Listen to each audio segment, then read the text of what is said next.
오늘은 교회력으로 대림절 첫째 주일입니다. 세상에는 달력이 있죠. 1월부터 12월까지 달력이 기록되어 있으면서 중요한 국공일이나 중요한 날들이 기록되어 있어요. 교회력은 뭐냐면 우리 예수님의 탄생과 또 초대교회의 그러한 우리 성인들을 기억하면서 그때마다 우리가 교회에서 어떤 행함을 취해야 되는 것을 알려주기 위해서 교회력이 있는 것입니다. 그래서 우리가 오늘은 대림절 첫째 주일, 다시 말해 예수님이 성탄을 기점으로 4주간, 그 주간을 첫째 주, 둘째 주, 셋째 주, 넷째 주 기억하며 우리가 예배를 드리는 시간입니다. 대림절을 대강절이라고 부르고 또 우리 대림절을 우리는 강림절이라고 부르고 있습니다. 이 4주간을 기다림과 동시에 우리가 해야 될 일이 있어요. 자신을 깊이 생각하며 반성도 하고 다짐도 하고 결단도 하면서 하나님 생활하면서 거룩한 절제와 경건의 시간을 갖는 기간이기도 합니다. 우리는 살아가면서 여기 앉아 계신 여러분들 끊임없는 기다림의 연속의 시간을 살아갑니다. 그 기다림은 때로는 우리에게 설렘도 주고 두려움도 주고 기쁨도 주고 슬픔도 주고 짜증도 줄 때가 있습니다. 우리 가족 공동체에서부터 기다림이 시작되죠. 식사를 준비하는 사람, 식사를 먹기 위해서 기다리는 사람, 또 우리가 학교를 가거나 업무를 보기 위해서 직장을 갈 때도 우리는 버스나 지하철이나 차량을 통해 그 가는 곳까지 또 우리는 기다림을 겪게 됩니다.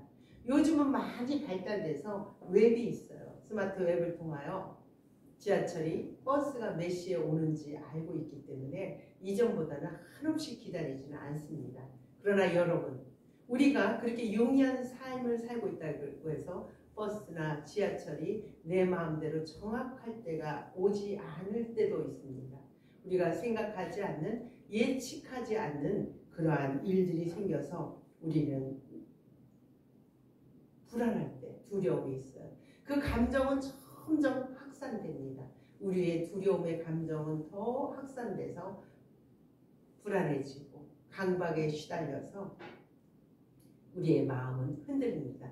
그래서 아직도 일어나지 않는 일에 상상과 공상을 발휘해서 꼬리에 꼬리를 물고 우리의 생각과 염려와 두려움은 여러 갈래로 빠르게 확산됩니다. 여기에 앉아 계신 우리 사랑하는 성도 여러분, 또 방송을 듣는 여러분들은 과연 그렇다면 무엇을 지금 기다리고 계신가요? 기다린다는 것은 사람도 될 수도 있고 어떠한 사건도 될 수 있고 어떠한 사물도 될 수 있는 대상이 됩니다. 또한 기다림은 지금 현재의 상황에서 다른 소망을 가진 데는 긍정적 의미도 함께 있습니다. 2000년 전 이 땅에 오신 예수님을 여러분들은 기다리고 계신가요? 아니면 예수님보다 더 크리스마스 성탄절에 나는 과연 무엇을 하고 지낼까?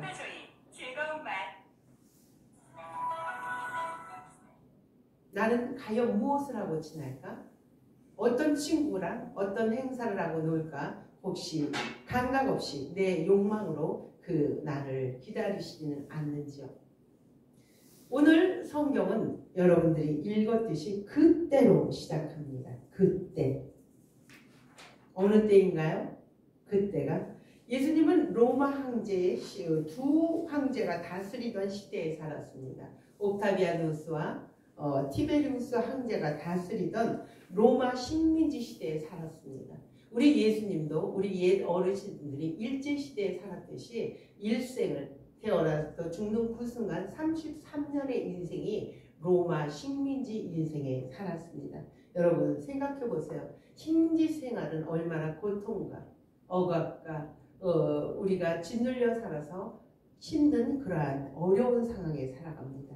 이것이 예수님한테만 국한된 게 아니고 그 당시 이스라엘 백성에게도 이게 국한됩니다. 왜?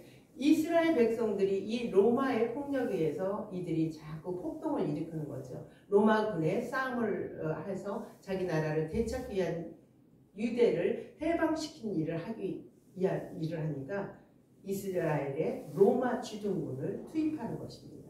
로마 주둔군이 투입을 하는 거에 그치지 않고 유대인과 로마 백성을 교묘히 이 로마 주둔군들을 이용해서 자신들의 이익을 창출하고 그들을 또 갈등을 일으키는 역할을 하는 것입니다.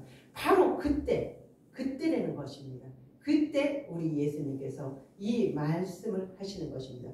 우리가 13장을 읽었지만 전 13장 전장에서는 어떤 내용이 있냐면 이스라엘 백성의 살 길 이렇게 어지러운 가운데 우리가 예수 믿는 사람도 마찬가지예요.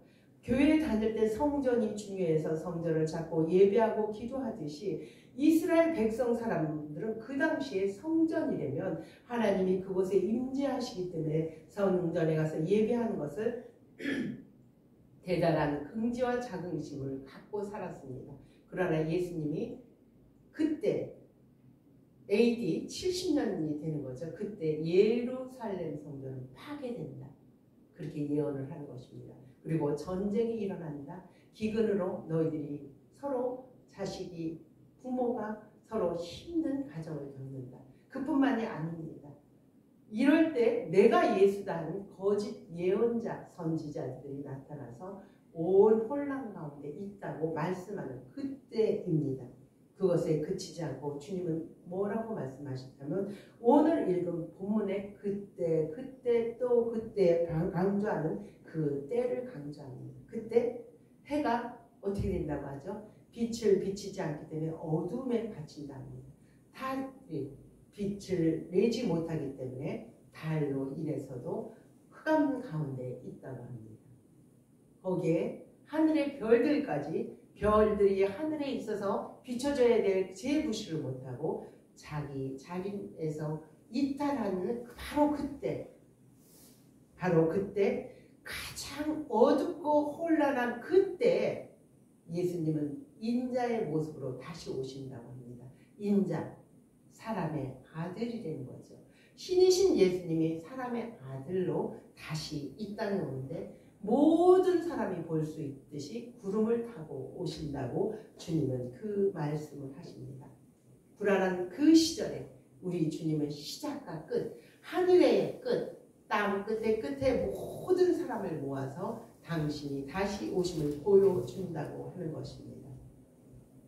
이 말씀을 우리 예수님께서 마가 공동체가 기록한 이유가 무엇일까요?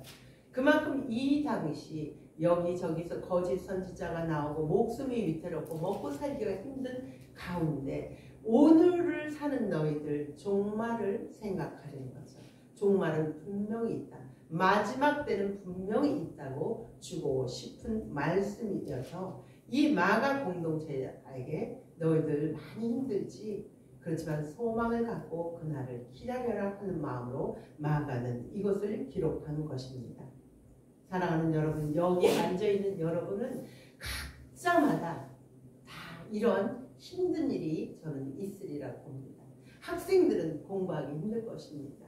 시험 보는 게 너무 긴장이 될 수도 있고 친구 관계도 있을 수 있고 부모 관계도 있을 수 있고 직장인들은 상사 관계, 동료 관계 우리 모두는 다 이렇게 힘들게 살아갈 수밖에 없는 존재들입니다. 그래서 힘든 사람들은 이런 말을 하죠. 세상 언제 끝나? 전쟁 언제 일어나? 전쟁이나 일어났으면 좋겠어. 이렇게 말합니다. 이 말을 다시 말하자면 다시 진지하게 자기 자신에게 질문해 보면 과연 내 삶은 언제 내 삶이 끝날까? 나의 삶의 끝은 어떻게 끝날까?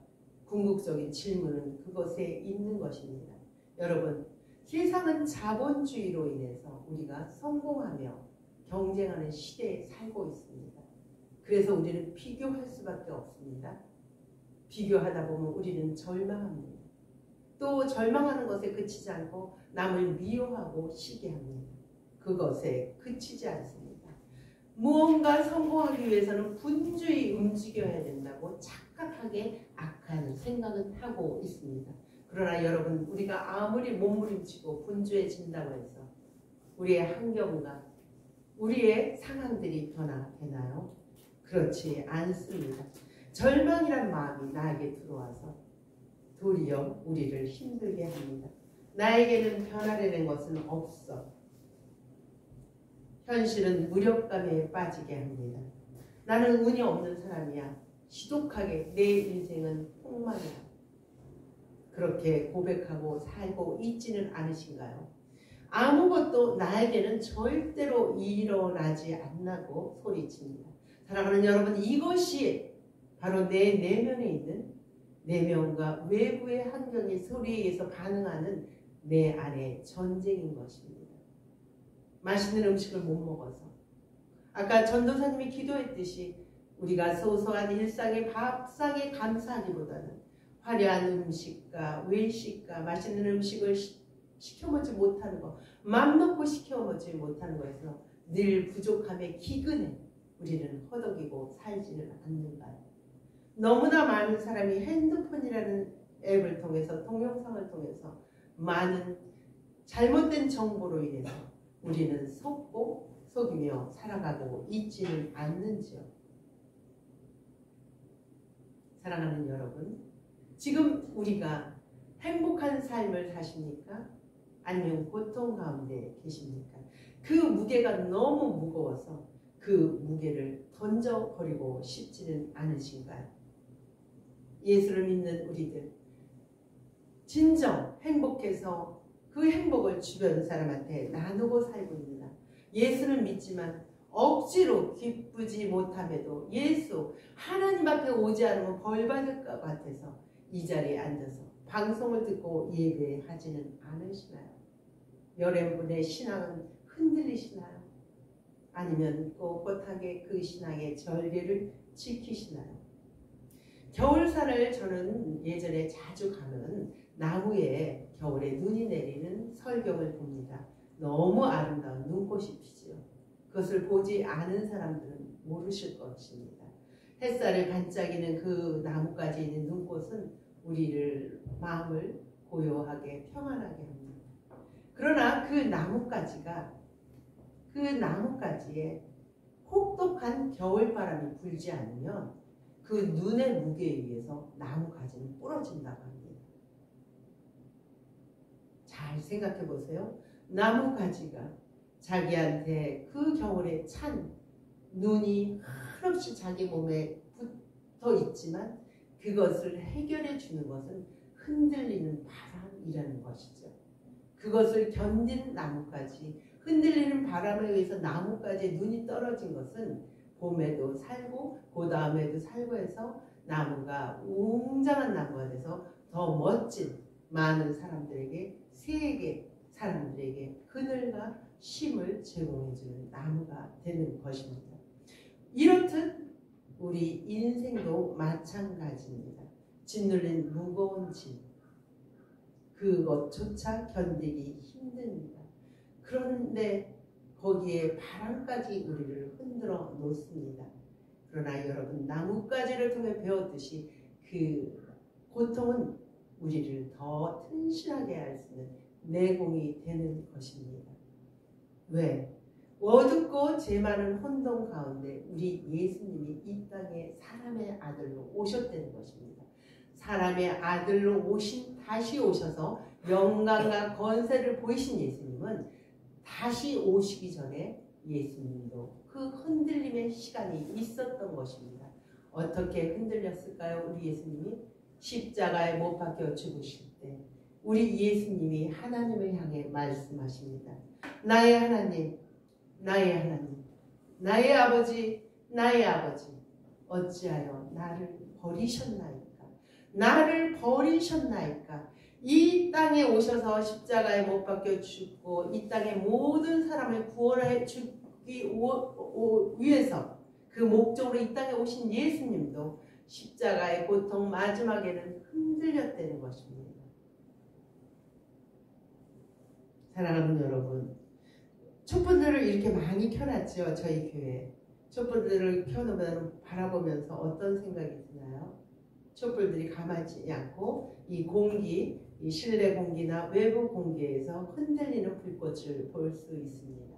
그러나 LED 등으로 켜놓은 촛불은 흔들리지 않습니다. 여러분들이 보기에 많은 촛불 가운데 어떤 촛불이 여러분들 눈에 더 잘 보이십니까? 어느 촛불이 더 아름다우신가요? 흔들리는 촛불입니다. 그 흔들리기에 촛불, 불, 빛이 존재를 알리는 것입니다. 사랑하는 여러분, 흔들리십니까? 염려하지 마세요. 당연한 것입니다. 우리가 살아가면서 흔들리는 것은 당연한 것이에요. 그런 우리에게 주님은 두려움을 주기 위해서 오신 것이 아닙니다. 그 두려움을 그 두려움을 우리의 설레임으로 주님을 알아가려 하시라 오늘 말씀을 통해서 알려주십니다. 오늘 주님께서 여러분들 아까 읽으셨지만 무화과 나무를 통해 때를 알라 이렇게 말씀하셨어요. 왜 주님께서 이 비유를 하셨냐면 그 당시 이스라엘 민족, 지금도 마찬가지예요. 무화과 나무가 있는데요. 다른 것들로는 계절을 알 수가 없어요. 이스라엘 나라의 그 계절상. 그러나 무화과 나무는 겨울이 되면 겨울에 작은 잎들이 생겨나기 시작합니다. 그리고 여름이 됐다는 것은 이 무화과 나무 잎이 많이 열려서 이 무화과 나무를 통해서 겨울이구나, 여름이구나를 판가름할 수 있는 것이죠. 이 비유를 왜 말씀하셨냐? 무화과 나무의 비유를 통해서 잎이 무성하고 연해진 것 통해 내가 너희들한테 가까이 왔다. 나도 너희들한테 다시 온다는 그 말씀을 알려주고 싶어서 비유를 통해서 이 말씀을 하신 것입니다. 그런데 이해되지 않는 말씀이 있어요. 여러분, 오늘 읽은 말씀에서 24절, 26절, 27절에 걸쳐서 그때라는 말씀을 계속 강조하면서 말씀하셨어요. 그런데 32절 말씀을 통해서는 우리 주님께서는 이렇게 말씀하십니다. 제가 한번 읽어보겠습니다. 32절. 그러나 그 날과 그때는 아무도 모르나니 하늘에 있는 천사들도 아들도 모르고 아버지만 아시느니라. 무슨 말씀이신가요? 우리 주님이 여지껏 그때는 하셨던 말씀이 그 32절 당신이 오시는 그날은 아무도 모른다는 거예요. 당신도 주님도 모르고 천사도 모르고 오직 하늘에 계신 아버지만 아신다는 거예요. 주님 너무 야박하지 않을까요? 이 문장을 바라봤을 때는 우리 주님이 이 땅에 오시는 아주 중요한 순간, 중요한 사건을 왜 당신이 오시는 때를 모른다고 이해가 되지 않습니다. 정확하게 알려주면 우리는 그 주님이 오신 날을 기점으로 열심히 살지 않을까요? 오시는 날짜는 주시지 않고 거기다가 명령까지 합니다. 어떤 명령인가요? 깨어 있으라. 깨어 있어라. 짧은 요절 가운데 이 깨어 있으라는 말씀을 얼마나 중요하면 4번이나 반복하십니다. 4번이나 깨어 있으라 반복하신 말씀. 왜? 우리는 종말에 대해, 다시 말해 종말이 뭡니까? 마지막 날입니다. 나의 삶의 마지막을 모르는 사람들입니다. 그러나 확실한 것이 있습니다. 여기에 앉아 계신 여러분들은 이유도 모르고 이 땅에 태어났습니다. 그리고 언제 갈지 모릅니다. 나이 상관없이 우리는 누구나 간다는 것은 명백한 사실입니다. 그러나 언제 가는 때는 모르는 거죠. 그렇다고 우리가 때를 알고 살면 잘 살 수 있을까요? 더 두렵고 불안하고 욕심 많아서 더 절제되지 못하고 흥청망청 살 수밖에 없는 것입니다. 기억하셔야 됩니다. 오늘 주신 말씀은 이 때를 모른다는 말씀을 통해서 오늘 하루, 지금 이 순간을 종말론적 마지막으로 살으려는 말씀으로 주시는 것입니다. 가장 행복하게, 가장 즐겁게, 가장 사람답게 최선을 다하려는 삶으로 주시는 것입니다. 종말의 삶을 알아서 난 며칠 남았어. 우리가 암을 선고받은 사람들이 자기 날짜를 한다고 행복한 날을 살고 있습니까?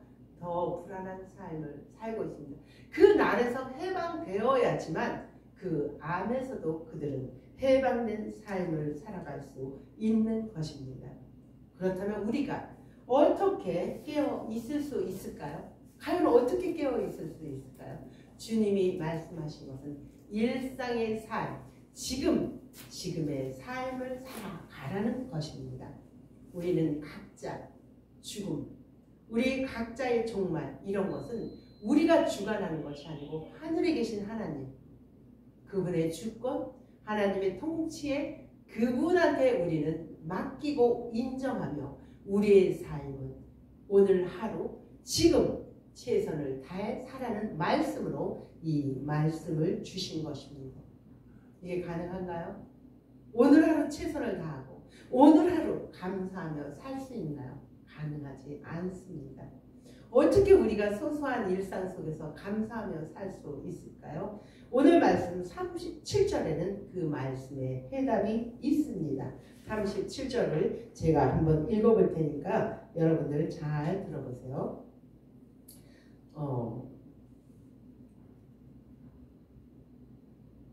깨어있으라. 내가 너에게 하는 이 말은 모든 사람에게 하는 말이라 하시니라. 깨어있으라. 깨어있으라. 내가 너에게 하는 이 말은 누구라고 했죠? 모든 사람이라고 합니다. 모든 사람. 모든 사람이 누구일까요? 우리 주님이 여기서 말하고자 하는 것은 이때 이스라엘 민족이 선민으로 택함받은 자기들만이 아니고 이방인, 지금으로 말하면 예수 믿는 사람, 예수 믿지 않는 다른 타종교인, 흑인이나 백인이나 가난한 자나 부자나 많이 배운 자나 많이 배우지 못한 자나 건강한 자나 건강하지 않은 자나 못생긴 사람이나 아름답게 생긴 사람이나 모두 차별하지 않고 모든 사람에게 깨어 있으려는 말을 주고 싶어서 우리 주님은 이 말씀을 하고자 하시는 것입니다. 그리고 그 모든 사람과 함께 더불어 그 식탁에서 교제하며 친밀히 동행하며 살아가기를 주님은 원하시는 것입니다. 사랑하는 여러분, 책 속에서 이런 내용을 읽었어요. 내가 내 자신의 존재가치, 내가 가장 행복한 그 방법, 유일한 길, 그것을 알아가는 것은 타인을 이롭게 할 때, 타인을 좋게 할 때, 타인을 나보다 낫게 여길 때, 그럴 때 내 자신이 살고 내가 가장 나답게 살 수 있다고 얘기합니다. 우리 영화 잘 보시죠? 저도 실화 영화를 몇 편 볼 때 보면은 뭐 히말라야, 에베레스트 그런 높은 산 중에 비행기가 추락해서 뭐 47일간 있다 살아나는 그런 실화를 본 적이 있습니다. 혹독한 추위입니다. 낮에는 따뜻하지만 밤에는 40몇 도의 혹한에 취해 있습니다.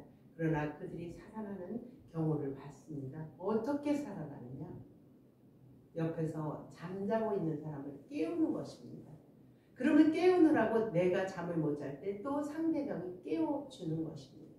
그러나 그게 깨우는 게 귀찮아서 그 사람을 깨우지 할 때는 그 사람만 죽는 게 아니고 나도 죽는다는 영화의 내용인 것입니다.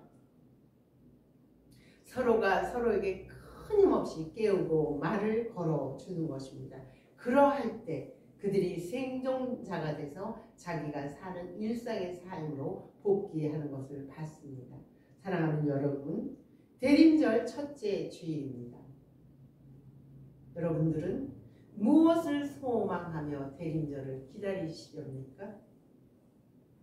여전히 하나님께 내가 아는 하나님, 전능하신 하나님, 힘있는 하나님 앞에 내가 살아가면서 필요한 그러한 건강과 또 물질과 자녀들이 잘된가 내가 갖고 있는 소원들을 위해서 제안된 그러한 기도 제목으로 여전히 그 기도에 몰입되어 있습니까? 그 기도가 들어지지 않아 내 마음은 염려와 걱정과 불안으로 마음속에는 전쟁으로 살아갑니까? 여전히 내 마음에 채워지지 않는 기근으로 허덕이며 살아갑니까? 마음을 잡지 못해서 핸드폰을 잡으면 이것저것 보면서 거짓말에 속아 살아가고 있지는 않는지요. 사랑하는 여러분, 잘 생각해 보십시오.